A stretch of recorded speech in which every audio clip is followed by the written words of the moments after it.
Hello friends, in this video I will show you how to set business card 2 by 3 pie in Excel.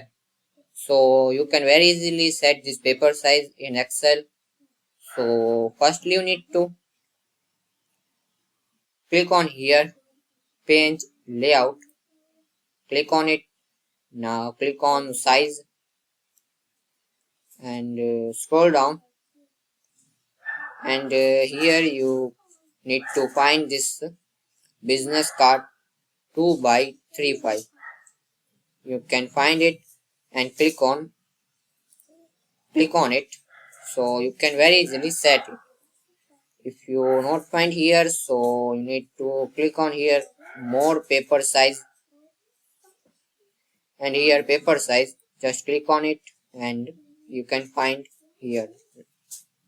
Just click on it and click on OK. So this way you can very easily set this. So thanks for watching this video.